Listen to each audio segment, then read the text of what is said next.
Hello बच्चों, good afternoon. आज हम आगे का थोड़ा सा कंटिन्यू करेंगे। कंटिन्यू में अगर देखा जाएगा तो आपको पिछला जो लेक्चर था प्रोकैरियोट्स और यूकैरियोट्स के बारे में बताया गया था। आगे वाला जो लेक्चर है वो हमारे जंतु कोशिका और पादप कोशिका के अंदर डिफरेंस बताएगा कि एनिमल सेल क्या है और आपका प्लांट सेल कैसा होता है और किससे जो है ये दोनों मिलके आपके बने होते हैं। ठीक है, तो देखो जंतु कोशिका और पादप कोशिका में अगर अंतर देखा जाए तो यहाँ पे आपको दिख रहा होगा। देखो यहाँ पे कह रहा है कि जंतु कोशिका में कोशिका भित्ति नहीं होती है और कह रहा है कि पादप कोशिका में प्लाज्मा झिल्ली के चारों तरफ कोशिका भित्ति उपस्थित है। इसका कहने का मतलब क्या है कि देखो ये हमारा मान लो ये जंतु कोशिका का सेल हो गया, ठीक है, और ये मान लो हमारा कोई पादप कोशिका हो गया। ठीक है, तो क्या होता है कि पादप कोशिका के बाहर जो होती है वो सेल वॉल नहीं होती है। सेल वॉल कहाँ होती है? सेल वॉल हमेशा प्लांट सेल। ये मान लो हमारा प्लांट सेल हो गया, ठीक है, और ये हमारा कैसा सेल होगा? ये हमारा एनिमल सेल हो गया। एक प्लांट सेल हो गया और एक हमारा एनिमल सेल हो गया। इस प्लांट सेल के बाहर जो होती है एक दीवार पाई जाती है, ठीक है, इस दीवार को ही हम सेल वॉल कहते हैं। ये जो दीवार होती है इस दीवार को ही हम सेल वॉल कहते हैं। और सेल वॉल जो होती है बेसिकली अगर देखा जाएगा तो सेलुलोज से मिलकर बनी होती है। ठीक है ना, ये सेलुलोज से मिलकर बनती। ये क्या होती है? जो सेल वॉल होती है प्लांट सेल को ये प्रोटेक्शन देने का काम करती है। ठीक है ना, प्रोटेक्शन का मतलब समझ रहे हो? जब तक प्रोटेक्शन नहीं देगा तो ये प्लांट सेल क्या हो जाएगा? खत्म हो सकता है। तो किसी चीज को प्रोटेक्शन देने का काम जो है अगर देखा जाएगा बेसिकली कहाँ होता है? आपके प्लांट सेल के ही अंदर होते हैं। ठीक है, जंतु कोशिका के बाहर कोई भी कोशिका भित्ति नहीं पाई जाती। डायरेक्ट इसके बाहर अगर देखा जाएगा तो क्या होती है? सेल वॉल होती है, फिर प्लाज्मा मेम्ब्रेन सॉरी ये सेल होती है। सेल के बाहर क्या होती है? हमारा प्लाज्मा मेम्ब्रेन होती है। ठीक है ना, प्लाज्मा मेम्ब्रेन के नाम से जानते हैं। या तो हम इसे सेल मेम्ब्रेन कहें या तो हम इसे क्या कह सकते हैं? प्लाज्मा मेम्ब्रेन कह सकते हैं। सेल मेम्ब्रेन कहिए, ठीक है ना, सेल मेम्ब्रेन कहिए, या तो आप इसे क्या कहेंगे? प्लाज्मा मेम्ब्रेन कहेंगे। दूसरा देखो बच्चों कह रहा है कि सामान्यतः जंतु कोशिका में प्लास्टिड अनुपस्थित होता है। ये जंतु की बात हो रही है, एनिमल का। और प्लांट में कह रहा है कि प्लांट में जो थी प्लास्टिड उपस्थित होती है। तो देखो बच्चों अगर हम देखा जाएगा तो जो प्लांट सेल होता है, ये मान लो हमारा प्लांट सेल है। प्लांट सेल का ये जो सेल होता है ना, इस सेल के अंदर एक ऑर्गेनेली होते हैं। यहाँ पे तो हमारा क्या होता है? हमारा न्यूक्लियस होता है। और न्यूक्लियस के बाहर यहाँ पे क्या होती है? नेटवर्क लाइक स्ट्रक्चर होती है जिसे हम क्या कहते हैं? एंडोप्लाज्मिक रेटिकुलम के नाम से जानते हैं। और इसके जस्ट बगल में कौन बैठी होती है? गाल्गी बॉडी। ठीक है ना, यहाँ पे गोल्गी बॉडी होती है। और यहाँ पे क्या होती हैं? हमारी प्लास्टिड्स होती हैं। ये प्लास्टिड ये ऑर्गेनेली है। ये ऑर्गेनेल का मतलब जो है ये एक कोशिकांग है। कोशिकांग का मतलब जो देखा जाएगा कोशिका का एक अंग है, कोशिकांग। ये यूकैरियोट्स में और प्रोकैरियोट्स दोनों में पाई जाती है। ठीक है, तो ये देखो ये जो आपका प्लास्टिड है ये केवल आपके प्लांट के ही अंदर पाया जाएगा। क्योंकि प्लांट के अगर मान लो ये जो आपका कोशिकांग है जिसे हम क्या कह रहे हैं? प्लास्टिड कह रहे हैं। क्या कह रहे हैं? प्लास्टिड्स कह रहे हैं, यानी कि इसे हम लवक कहते हैं। क्या कहते हैं? लवक। अगर लवक का मान लो डायग्राम यहाँ पे आपको बड़ा करके दिखाया जाए तो यहाँ पे अगर देखेंगे इसके अंदर कुछ आपको अलग अलग स्ट्रक्चर दिखाई देगा। यानी कि अगर ऐसे देखा जाएगा तो सिक्के जैसी संरचना दिखाई देगी। ऐसा लगता है कि एक सिक्के के ऊपर सिक्का, सिक्का के ऊपर सिक्का, सिक्का के ऊपर सिक्का, एक ढेर बनती चली जा रही है। ये जो सिक्का है इस सिक्का को कहा जाता है थाइलोकॉइड। क्या कहते हैं? थाइलोकॉइड। और ये जो पूरा स्ट्रक्चर बनता है इस पूरा स्ट्रक्चर को कहा जाता है ग्रैनम। क्या कहते हैं? ग्रैनम। इस तरह अगर देखा जाएगा तो बहुत सारे थाइलोकॉइड्स क्या होते हैं? इस हमारे प्लास्टिड के अंदर लगे होते हैं। ये प्लास्टिड्स है, ठीक है ना, ये प्लास्टिड्स, ये लवक है, ठीक है ना, ये लवक।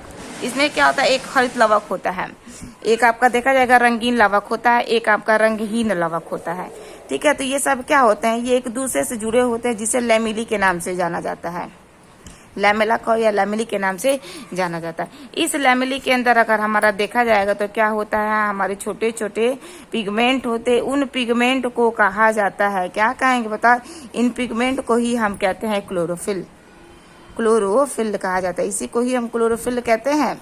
ठीक है बच्चों, ये क्लोरोफिल एक प्रकार का पिगमेंट है। इसी क्लोरोफिल के वजह से क्या होता है? पत्ती का रंग जो होता है वो हमारा हरा होता है।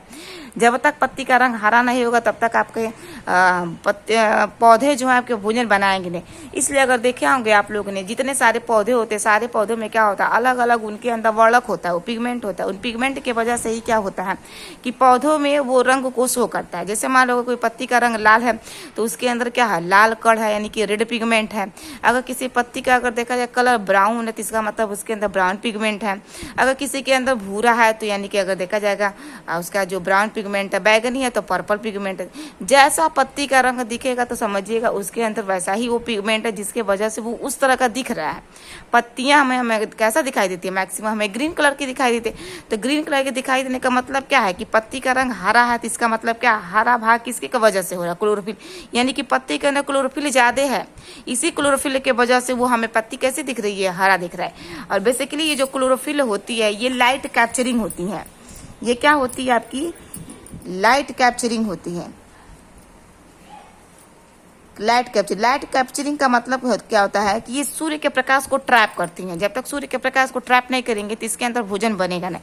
तो पौधे भी क्या करते हैं, आपका भोजन बनाते हैं। कैसे बनाते हैं, इन्वायरमेंट से लेते हैं CO2, नीचे से क्या लेते हैं, जल, और क्या होता है इसके अंदर क्या है भाई, क्लोरोफिल है ना, ग्रीन पिगमेंट है। ग्रीन पिगमेंट क्या हो रहा है, लाइट कैप्चरिंग है।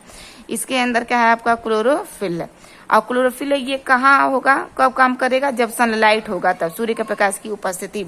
और ये क्या बनाएगा, भोजन बनाएगा, C6H12O6 बनाएगा। और प्लस क्या देगा, ऑक्सीजन, और प्लस क्या मिलेगा, हमें एनर्जी मिलेगी। ठीक है, तो ये ऑक्सीजन जो है ना, ये CO2 के टूटने से नहीं, आपके H2O के टूटने से मिलती है। तो ये प्रोसेस होता है ये इस पिगमेंट के अंदर, ये जो क्लोरोफिल है इसके अंदर। तो जो लवक होता है आपका 3 प्रकार का होता है। ठीक है, एक लवक जो होता है वो आपका हरित लवक होता है जिसे हम क्लोरोप्लास्ट के नाम से जानते हैं। दूसरा जो होता है आपका वर्णी लवक होता है, वर्णी लवक होता है। तीसरा जो होता है वो आपका अवर्णी लवक होता है। ठीक है, यानी कि ये हरा है, ये रंगीन है, और ये आपका क्या है, रंगहीन है। ये तीनों आपके प्लास्टिड्स जो है वो सेल्स के अंदर पाए जाते हैं। वो सेल का, ये देखो ये हमारा सेल है ना, ये कौन सा सेल है, ये आपका कैसा सेल है बच्चों, ये हमारा प्लांट का सेल है। ठीक है ना, प्लांट सेल है। और प्लांट सेल के बाहर क्या पाई जा रही हैं, प्लांट सेल के बाहर जो होती है एक दीवार पाई जाती है। इस दीवार को हम क्या कहते हैं, सेल वॉल कहते हैं, जो किससे मिलकर बनी होती है, सेलुलोज से मिलकर बनी होती है, जो क्या करती है, प्रोटेक्शन का काम करती है। ठीक है, इसके अंदर बहुत सारे ऑर्गेनेली है। इन ऑर्गेनेली में क्या होता है, एक ऑर्गेनेली जो होती है वो प्लास्टिड, वो केवल किसके अंदर पाएंगे, प्लांट सेल के अंदर पाए जाएंगे। क्योंकि प्लांट सेल क्या होते हैं, प्लांट सेल ऑटोट्रॉफिक होते हैं ना, वो अपना खाना खुद बनाएंगे ना। अगर सोचो अगर हमारे अंदर भी लवक होता तो हम भी धूप में खड़े होकर चार्ज हो जाते और हमारे अंदर खाना बन जाता। क्या मतलब होता हमारा हेटेरोट्रॉप्स होना। ठीक है, तो प्लांट्स क्या है, प्लांट्स आपके ऑटोट्रॉप्स है, हम क्या है, हम हेटेरोट्रॉप्स है। तो प्लांट जो खाना बनाएगा वो प्लांट हमें देगा तो हम खाते हैं। तो प्लांट में हम क्या कहते हैं, गेहूं चावल ये सब हम खाते हैं ना, प्लांट देता है तभी तो हम खाते हैं। तो हम हेटेरोट्रॉप्स हो गए, परपोषी हो गए। अब प्लांट क्या आएगा, ऑटोट्रॉप्स हो गए, स्वपोषी हो गए, अपना खाना खुद बना रहे थे। क्या खाना अपना बना लिए ना। इससे क्या होता है, ग्लूकोज बनता रहता है स्टार्च के रूप में, इनके अंदर क्या होता है वो इकट्ठा होता रहता है। और हमारे अंदर जो क्या होता है, हम स्टार्च लेते हैं, उस स्टार्च को हम ग्लूकोज फॉर्म में तोड़ देते हैं।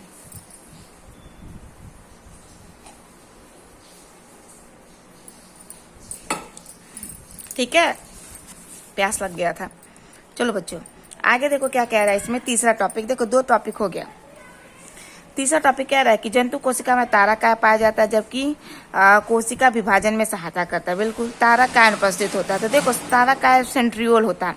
जब तारकाय के बारे में एक अलग से आपको परिभाषा देंगे तो उसमें बताएंगे क्या है। सेंट्रियोल अगर देखा जाएगा ना तो ये क्या होती है, जैसे मान लो ये हमारा प्लांट सेल है, ये क्या है हमारा प्लांट सेल है। प्लांट सेल के ऊपर और प्लांट सेल के नीचे पाई जाती है, कौन पाई जाती है, सेंट्रोसोम कहा जाता है इनको। क्या कहा जाता है, सेंट्रोसोम। इस सेंट्रोसोम के अंदर क्या होता है, हमारा सेंट्रियोल होता है, सेंट्रियोल होता है। ठीक है ना, ये सेंट्रियोल क्या होता है, बीच में हमारा प्लेट होता है, इस प्लेट के ऊपर क्या होते हैं, हमारे गुणसूत्र होते हैं ऐसे। ठीक है ना, ये तो गुणसूत्र को क्या करते हैं, ये खींचने का काम करते हैं। ठीक है, तो ये क्या करते हैं, ये फाइबर्स निकालते हैं। ठीक है, एक ऐसे और ये ऐसे तंतु निकलता है।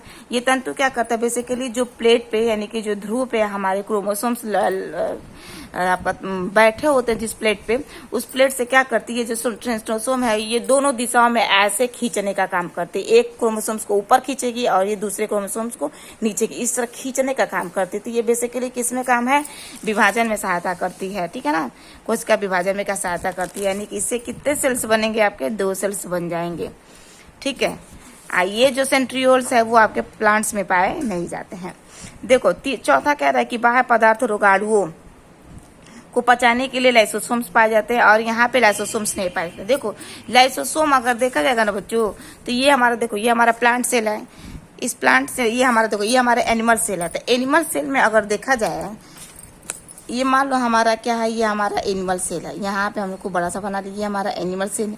इस एनिमल सेल के अंदर क्या होती है, हमारी दोहरी झिल्ली होती है। इस एनिमल सेल के अंदर दोहरी झिल्ली होती है जिसे हम न्यूक्लियस के नाम से जानते हैं। ठीक है, इस न्यूक्लियस के अंदर क्या होता है, हमारा जेनेटिक मटेरियल भरा होता है। यहाँ पे क्या होता है बच्चों, इसी न्यूक्लियस के अंदर से क्या होता है, एक ऑर्गेनेली बनता है जिसे हम एंडोप्लाज्मिक रेटिकुलम के नाम से जानते हैं। इसकी के जस्ट बगलिए में एक और ऑर्गेनेली बैठी होती है। सब देखो ये सब बच्चों एक दूसरे से इनसे कनेक्टेड है। ये सब सिंगल मेम्ब्रेन है, हर डबल मेम्ब्रेन है, ये सिंगल मेम्ब्रेन है, ये भी सिंगल मेम्ब्रेन है। यहाँ पे एक और गोल्गी बॉडी बन गई, यहाँ पे एक और, ये सब वेसिकल्स के रूप में निकलते हैं। लास्ट में क्या होता है कि इसी गोल्गी बॉडी से कुछ कुछ छोटे छोटे वेसिकल्स निकलते हैं। इन्हीं वेसिकल्स में से क्या होता है, एक वेसिकल्स आपका लाइसोसोम बनता है, एक वेसिकल्स आपका क्या बनता है, लाइसोसोम बनता है, और एक वेसिकल आपका वैक्यूल बनता है। ये दोनों आपके छोटे छोटे जो वेसिकल्स है वो निकला कहाँ से है, इसी गोल्गी बॉडी से निकलता है। तो जब गोल्गी बॉडी छोटे छोटे वेसिकल्स निकालती है ना, बेसिकली अगर देखो बच्चों क्या है, तो ये जो आपका गोल्गी बॉडी है ना, ये मॉडिफाई करता है। जैसे मान लो यहाँ पे जो हमारा अंतःपरदबई जालिका है, यहाँ पे कुछ स्थान जो होती खुरदरी होती है, तो जहाँ पे प्रोटीन बनता है, और जहाँ पे स्थान खुरदरी नहीं होती तो वहाँ पे क्या बनता है, लिपिड बनता है। तो ये लिपिड और प्रोटीन बन गया, लेकिन लिपिड प्रोटीन बनने के बाद ये दोनों जो माल है वो माल आता है कहाँ पे, लाइसोसोम के गोल्गी बॉडी के अंदर। जैसे मान लो 2 फैक्ट्री है, ठीक है, दोनों फैक्ट्री में क्या हो रहा है, एक फैक्ट्री जो होती है वो कुर्ता बना रही है, और दूसरी फैक्ट्री क्या हो रही है, उस कुर्ते के अंदर गोटा लगा रही है। ठीक है ना, उस गोटे मतलब अगर देखा जाए कुर्ती बना रही है, तो वो दूसरी फैक्ट्री क्या करी, उस कुर्ती के अंदर बटन्स लगा रही है, उसके अंदर अगर देखा जाएगा उसको उसके ऊपर पेंटिंग कर रही है। ठीक है ना, पेंटिंग करे, उसके ऊपर कढ़ाई वगैरह करे, तो ये सब क्या है, डिजाइनिंग बने। तो डिजाइनिंग कहाँ बने, दूसरी कंपनी में ना। तो सेम इसी तरह इसमें भी होता है। तो ये जो अंतःपरदबई जालिका है, ये प्रोटीन बनाएगी, लिपिड बनाएगी, और लिपिड और प्रोटीन बनकर ये दूसरे फैक्ट्री में आता है। इस फैक्ट्री का नाम क्या है, हमारा गोल्गी बॉडी। जब इस फैक्ट्री के अंदर आएगा तो ये क्या करेगा, इसे और सुंदर तरीके से सजा देगा। ठीक है ना, यानी कि और इसको मॉडिफाई कर देगा। समझ में आ रहा है। तो जैसे यहाँ पे हमारा क्या बना, शर्ट बना है, कमीज बना, तो ये शर्ट कमीज बन के दूसरे फैक्ट्री में आया ना। दूसरा फैक्ट्री कौन है, हमारा गोल्गी बॉडी। इस फैक्ट्री में क्या हो रहा है, जो शर्ट है कमीज, उसमें बटन लग रहे, उसमें गोटा लग रहा है, उसके ऊपर पेंटिंग हो रही है, उसके ऊपर कढ़ाई वगैरह हो, उसको बढ़िया तरीके से प्लास्टिक के अंदर पैक कर किया जा रहा है। अब यहाँ से ना माल हमारा ट्रांसफर होता है, तो हम दुकानों पर उसको सेलिंग करते हैं। तो सारा काम कहाँ हो रहा है, फैक्ट्री के अंदर हो रहा है। तो सेम इसी तरह इसमें भी होता है। ये जो अंतःपरदबई जालिका है, इसमें प्रोटीन बनेगा, लिपिड बनेगा। जब बन जाएगा तो दूसरे फैक्ट्री में आएगा, जिसे हम गोल्गी बॉडी कहेंगे। इस गोल्गी बॉडी में क्या होगा कि ये मॉडिफाई होगा, इसको और अच्छे तरीके से पैक किया जाएगा। जब पैक किया जाएगा तो माल क्या होगा, छोटे छोटे ढक्कन के रूप में निकलते हैं। जो छोटा छोटा ढक्कन है, इस छोटे छोटे ढक्कन को ही वेसिकल्स कहते हैं। छोटे छोटे प्रोडक्ट के रूप में बाहर निकलता है। क्योंकि जब हमारा माल किसी कंपनी में तैयार होगा, मान लो कपड़ा वगैरह, तो उसको पैकेजिंग के द्वारा क्या होता है, कहता है ना कि एक बंडल में 10 कपड़ा है, दूसरे बंडल में 10 कपड़ा है। तो क्या छोटे छोटे बंडलों को हम निकालते हैं, एक बड़े से कार्टून में उसको पैक करते हैं, फिर उसके बाद से हम ट्रांसपोर्ट के रास्ते से हम दुकानों पर सेल कर देते हैं। तो सेम इसी तरह हमारे सेल्स के भी अंदर हो रहा है। तो छोटे छोटे क्या आएंगे, बॉक्स के रूप में निकल रहे, इन्हें हम क्या कहेंगे, वेसिकल्स कहेंगे। इन्हीं वेसिकल्स में क्या होगा कि आने वाले समय में इन्हीं वेसिकल से एक लाइसोसोम बनेगा, दूसरे वेसिकल से क्या बनेगा, आपका वैक्यूल बनेगा। ठीक है, लाइसोसोम क्या है, ये किससे बना है, हमारा गोल्गी बॉडी से ही बना है। गोल्गी बॉडी से ही बना है। लाइसोसोम को ना हम आत्महत्या की थैली कहते हैं। यहाँ पे हम पीछे बताते हैं बच्चों लाइसोसोम के बारे में। लाइसोसोम को आत्महत्या की थैली कहते हैं, suicidal bag of the cell. Suicidal bag of the cell, यानी कि कोशिका की आत्महत्या की थैली कौन है, हमारी लाइसोसोम है। जैसे मान लो अगर कोई सेल है, ये सेल क्या हो गया, हमारा बूढ़ा हो गया है। तो जब बूढ़ा हो जाएगा तो ये सेल कहेगा कि अरे भाई अब हमको जिंदा नहीं रहना, ज्यादा दिन तक हम जिंदा रह के क्या करेंगे, अब तो हम बूढ़े हो गए। तो जब बूढ़ा हो जाएगा तो ये सेल खुद ही लाइसोसोम को क्या करेगा, लाइसोसोम को आमंत्रित करेगा, इसे इनवाइट करेगा और कहेगा कि ये ए लाइसोसोम, अब हम बूढ़े हो गए, अब हमारा जीने का कोई मतलब नहीं है, अब क्या है, अब तुम फट जाओ। जब तुम फट जाओगे तो हम क्या हो जाएंगे, खत्म हो जाएंगे। तो यही सेल ही इसको इंस्ट्रक्शन देता है। जब तक सेल लाइसोसोम को बुलाएगा, इसे इंस्ट्रक्शन देने का काम नहीं करेगा, तब तक लाइसोसोम फटेगा नहीं। तो जब ये सेल आपका बुढ़ा जब हो जाएगा, ये जब सेल, तो यही सेल किसको बोलेगा, लाइसोसोम को बोलेगा कि अरे भाई लाइसोसोम अब तुम फट जाओ, अब हमको मरना है, अब हमको ज्यादा दिन तक जिंदा नहीं। तो ये लाइसोसोम क्या हो जाएगी, फट जाएगी। लाइसोसोम के अंदर देखा जाएगा बच्चों ना, इसके अंदर अगर देखा जाएगा हाइड्रोलिटिक एंजाइम होते हैं जो पानी के साथ क्रिया करता है, और क्रिया करने के बाद क्या करता है, उसको ब्लास्ट कर देता है। ठीक है, तो ये क्या है, इसके अंदर बहुत खतरनाक एंजाइम है, यानी कि समझो इसके अंदर बॉम्ब है। ये कहीं भी इसको बोल दिया जाएगा लाइसोसोम फट जाए तो तुरंत फट जाएगा, अपने आप नहीं फटेगा। जब तक इसको इंस्ट्रक्शन नहीं दिया जाएगा तब तक ये फटेगा नहीं। तो ये बूढ़ा वाला सेल भी क्या कर रहा है, इस लाइसोसोम को बोल रहा है कि अरे भाई लाइसोसोम हम बुढ़े हो गए, अब तुम क्या हो जाओ फट। तो ये क्या हो जाएगा, फट जाएगा तो सारा का सेल क्या होगा, एंजाइम रिलीज होगा। अब वो एंजाइम रिलीज होने की वजह से ये सारा का सारा सेल क्या हो जाएगा, हमारा मर जाएगा। इसीलिए इसे कहा जाता है suicidal bag of the cell, यानी कि कोशिका के आत्महत्या की थैली कौन, यही हमारा लाइसोसोम। यहाँ तक कि बच्चों अगर हमारे बॉडी में बैक्टीरिया वगैरह भी घुस जाती है ना, तो बैक्टीरिया वगैरह जब घुस जाती है तो सेल ही हमारी इंस्ट्रक्शन देती है कि बैक्टीरिया घुस गई है सेल के अंदर, अब तुम क्या हो जाए, लाइसोसोम फट जाओ, नहीं तो ये बैक्टीरिया कुछ भी कर सकती है, कोई खतरनाक बीमारी पैदा कर सकती है। तो लाइसोसोम क्या हो जाए, फट जाएगा, बैक्टीरिया का भचड़ कर लेगा। ठीक है, तो ये सारी चीज़ों में काम आता है लाइसोसोम का, और ये लाइसोसोम आपके प्लांट्स के अंदर पाए नहीं जाते हैं। यहाँ पे देखो क्या है, रिक्तिका अल्प विकसित या अनुपस्थित होती है, इसमें रिक्तिका क्या होती है, विकसित होती है। ये जो हमारा प्लांट्स, ये हमारा एनिमल सेल था ना बच्चों, इस एनिमल सेल के हमारा अंदर क्या था, हमारा डबल मेम्ब्रेन था, और यहाँ पे क्या होती है, छोटे छोटे वैक्यूल्स बनते हैं, छोटे छोटे वैक्यूल बनते हैं। इस वैक्यूल के अंदर क्या होता है, पानी भरा होता है। लेकिन अगर प्लांट सेल के अंदर बच्चों अगर देखा जाएगा तो ये हमारा क्या है, ये हमारा न्यूक्लियस है, और खूब बड़ा सा क्या होता है, आपका वैक्यूल होता है। ये खूब बड़ा सा हमारा क्या है, ये वैक्यूल है। ये वैक्यूल भी हमारा सिंगल मेम्ब्रेन है, इसको ही हम रसधानी कहते हैं, वैक्यूल को ही हम रसधानी कहते हैं। समझ में आ रहा है। इस वैक्यूल के अंदर क्या होता है बाबू, बहुत सारा हमारा पदार्थ होता है। अगर मान लो किसी पौधे का रंग आपका रंग बिरंगा हो रही, इस वैक्यूल्स के अंदर क्या होते हैं, वो पदार्थ भरी, जैसे एंथोसाइनिन वगैरह होती है, इसके अंदर भरी होती है। इसी की वजह से क्या होता है, वो सेल जो होता है वो उस कलर का आपका दिखाई देता है। तो वैक्यूल्स जो होता है ना प्लांट के अंदर ज़्यादा भरा होता है, क्योंकि इसके अंदर क्या ज़्यादातर मात्रा में पानी भरा हुआ है। और ये जो सेल होता है ना, इसी वैक्यूल की वजह से सेल जो होता है हमारा जल्दी जल्दी तेजी से बड़ा होता है। मान लो अगर कोई सेल बड़ी हो रही है, तो जब बड़ी होगी तो इसके अंदर का बलून जब फूलेगा तभी ना बड़ा हो। जैसे मान लो हमारे अंदर बलून रख दिया जाए और बलून भी फूल रहा है, तो जब बलून फूलेगा तभी ना हम फूलेंगे। तो इसी तरह क्या होता है, जब सेल बड़ा होता है तो इसके अंदर क्या होता है, सबसे पहले कौन फूलता है, यही वैक्यूल फूलेगी। तो जब वैक्यूल फूलेगी तो सेल भी क्या होता है, मोटा होता चला जाता है। और आने वाले समय में क्या होता है, दो मोटे मोटे सेल्स होते हैं आपके अलग हो जाते हैं। ठीक है, तो ये रसधानी है जो प्लांट्स के अंदर पाई जाती है, हमारे अंदर नहीं पाई जाती, क्योंकि हमारे अंदर पानी थोड़ी ना होता है, लेकिन बहुत कम मात्रा में होता है। प्लांट्स के अंदर जाते तो क्योंकि प्लांट्स क्या होता है, ज़्यादातर मात्रा में पनियों को न खींचती हैं, पानी को खींचेंगी, और पानी के रास्ते से आपका मिनरल्स वगैरह आपका ऊपर की तरफ आएगा। ठीक है बच्चों, तो यहाँ पे हम सेल के बारे में जानेंगे। सेल आपका दो प्रकार का होता है, प्रोकैरियोट्स, यूकैरियोट। इसको हम थोड़ा सा आगे बताएंगे वायरस के बारे में। ठीक है ना, बेसिकली अगर देखा जाएगा वायरस कुछ है नहीं, चलो हम बता ही देते हैं इसमें क्या है। देखो वायरस को ही हम विषाणु कहते हैं। ये आपका ए सेलुलर ऑर्गेनिज्म है। देखो विषाणु विज्ञान जगत के लिए एक पहेली है। इन्हें निर्जीव पोषक शरीर कोशिका के बाहर तथा सजीव पोषक के अंदर दोनों की संज्ञा दी जाती है। कहने का मतलब ये है बच्चों, जो वायरस होता है वो सजीव और निर्जीव दोनों की भांत काम करता है। समझो, अगर मान लो अगर वायरस है इन्वायरमेंट में है, जैसे मान लो वातावरण में है, कहते हैं ना जब कोरोना का वायरस जब चला था तो हम कह रहे थे कि सांस लेना भी हमारे लिए दुश्वार हो गया, तो हर वक्त हम मास्क लगा कर घूम रहे थे। तो इसका मतलब क्या है, हमारे इन्वायरमेंट में चारों तरफ वायरस का कण घूम रहा था और कह भी रहा था। ये भी ऐसा होता है कि जब हम छींकते हैं तो हमारे नाक के अंदर से जो पार्टिकल्स वगैरह होती है इन्वायरमेंट में जाती है, और दूसरा जब कोई सांस लेता है तो वो इन्वायरमेंट के रास्ते से, उससे नॉस्ट्रिल्स के होते हुए रास्ते से उसके शरीर के अंदर चली जाती है। तो ये क्या है बच्चों, अगर देखा जाएगा बेसिकली इन्वायरमेंट में क्या है, सब छोटे छोटे बैक्टीरिया है, आपके वायरस वगैरह है। जब ये वायरस इन्वायरमेंट में रहता है तो ये निर्जीव की तरह काम करता है। लेकिन जैसे ही ये वायरस अगर किसी सजीव के अंदर घुस जाए, लिविंग ऑर्गेनिज्म के अंदर घुस जाए, तो ये तेजी से क्या होता है, मल्टीप्लाई करने लगता है, मतलब अपनी संख्या को तेजी से बढ़ाने लगता है।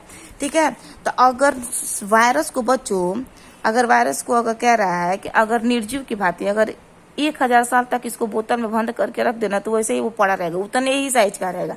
लेकिन अगर वायरस को अगर किसी जिंदा जीव के अंदर अगर डाल दिया जाए ना तो तेजी से, इतना ज्यादा तेजी से यह डेवलप होगा कि कुछ ही समय के बाद उसके पूरे शरीर पर कब्जा कर लेगा। ठीक है, तो ये दोनों की इसकी संज्ञा दी गई है। इनका कोशिकीय संगठन दूसरे जीवों की तरह नहीं है, अतः विषाणु को अकोशिकीय कहा गया, यानी कि यूनिसेलुलर ऑर्गेनिज्म के नाम से, एसेलुलर ऑर्गेनिज्म के नाम से जाना गया। ये है हमारा वायरस। इस वायरस में अगर देखा जाएगा इसका जो बाहर का सिरा होता है वो कैप्सिड होता है, अंदर क्या होता है जेनेटिक मटेरियल होता है। क्या होता है वो जेनेटिक मटेरियल? आपका डीएनए होता है, और ये बाहर का जो खोल वो प्रोटीन खोल से मिलकर बना होता है। ये देखो इसका जेनेटिक मटेरियल, यही कैप्सिड वगैरह ग्लाइकोप्रोटीन्स के क्या होते हैं, ये खोल वगैरह। एंटीबायोटिक जो दवाइयाँ वगैरह होती है ना, इसी को क्या कर देती हैं, खत्म कर देती हैं। ये हमारा जेनेटिक मटेरियल है जिसे हम क्या कहेंगे, आरएनए कहेंगे। ये लिपिड की आपकी दोहरी परत है। इसका ए वाला हिस्सा, ये हमारा बी वाला हिस्सा है। देखो इसमें थोड़ा सा एक बीमारी के बारे में जान जाओ। कह रहा है कि वायरस मानव की अनेक बीमारी जैसे एड्स हो गया, पोलियो हो गया, ठीक है, कैंसर आदि के लिए उत्तरदायी है। ये जो वायरस है ना, ये सबसे खतरनाक बीमारी जैसे एड्स का पूरा नाम कभी कभी बच्चों पूरा परीक्षा में पूछ जाता है। एड्स का पूरा नाम एक्वायर्ड इम्यूनो डेफिशिएंसी सिंड्रोम। ये पोलियो वायरस के कारण होता है। इसलिए अगर छोटे बच्चे अगर पैदा होते हैं तो उनको समय समय पर टीका जरूर लगवा देना चाहिए, ताकि आने वाले समय में किसी भयंकर बीमारी से ग्रसित ना हो। कैंसर भी होता है। कैंसर का ऐसा सेल है कि कैंसर का सेल कभी मरता ही नहीं है, ये अमर होते हैं और इंसान को ही खत्म कर देते हैं। विषाणु देखा जाएगा विभिन्न आकार में आकृतियों के होते हैं। तो ये बच्चों, वही एड्स का वायरस अलग होता है, पोलियो का वायरस अलग होता है, कैंसर का वायरस अलग होता है। यानी कि अगर देखा जाएगा इनका जो आकार है, इनका जो आकृति है, क्या होता है, सब अलग अलग होता है। परंतु कह रहा है कि सभी में उभयनिष्ठ कॉमन लक्षण उपस्थित होता है। ठीक है ना, एक ही जैसा लक्षण मैंने कभी कभी कुछ दिखाई देता है। सभी विषाणु वैकल्पिक अंतःकोशिकीय परजीवी होते हैं। परजीवी का मतलब जो होता है एक जीव दूसरे जीव के ऊपर निवास करे। जैसे मान लो मच्छर, एक वो भी एक जीव हमारे ऊपर निर्भर, जैसे वायरस, ठीक है, उसी को हम परजीवी कहते हैं। विषाणु का पोषक जंतु पादप जीवाणु कोशिका में से कोई भी हो सकता है। ठीक है, तो यानी कि अगर देखा जाएगा ये विषाणु आपका पोषक जो होता है जंतु में भी हो सकता है और आपका पादप जीवाणु कोशिका में भी हो सकता है, दोनों में ये विषाणु हो सकता है। इनमें अल्प मात्रा में जेनेटिक पदार्थ पाया जाता है। यह डीएनए या आरएनए होता है, या तो डीएनए होगा या तो आरएनए होगा। इनके चारों एक खोल पाया जाता है, इस खोल को हम कैप्सिड कहते हैं। विषाणु का कैप्सिड विषाणु के प्रजाति के अनुसार विशिष्ट प्रोटीन बनाता है। यानी कि कैप्सिड किसका बना होता है, आपके प्रोटीन का ही बना होता है, जिसको हम ग्लाइकोप्रोटीन्स के नाम से जानते हैं। कह रहा है कि विषाणु का कैप्सिड जो होता है विषाणु की प्रजाति के अनुसार एक विशिष्ट प्रोटीन का बना होता है। जीवित कोशिका के बाहर विषाणु का एक कण के रूप में उपस्थित रहता है। इसे विरियॉन्स के नाम से जाना जाता है। यानी कि छोटा छोटा एक कण जो होता है उसे हम क्या कहेंगे, विरियॉन्स के नाम से जानते हैं। ठीक है बच्चों, तो प्रोकैरियोट्स होगा हमारा, जंतु कोशिका पादप कोशिका के अंदर अंतर हो गया, और ये हमारा विषाणु हो गया। तो देखो विषाणु में अगर देखा जाएगा जितना सारा सर्दी खांसी बुखार वगैरह होता है, ये सब विषाणु के द्वारा होता है। इनमें अगर देखा जाएगा ये जो विषाणु जो होते हैं वो ज़्यादा आपके हार्मफुल नहीं होते हैं। एंटीबायोटिक दवाइयाँ वगैरह खा लेंगे तो हम क्या होते हैं, जल्दी हम ठीक हो जाते हैं। लेकिन एड्स अगर हो गया बच्चों, देखो एड्स एक ऐसी खतरनाक बीमारी है, अभी तक इसका इलाज संभव नहीं हो पाया। इसमें अगर देखा जाएगा तो दवाइयाँ वगैरह हैं, लेकिन जब तक खाएंगे तब तक कंट्रोल रहेगा, लेकिन उसके बाद से ये फिर आपका पनप जाए, ये कभी खत्म नहीं होगा। यानी कि एड्स अगर किसी व्यक्ति को हो गया तो समझो उसकी पूरी पीढ़ी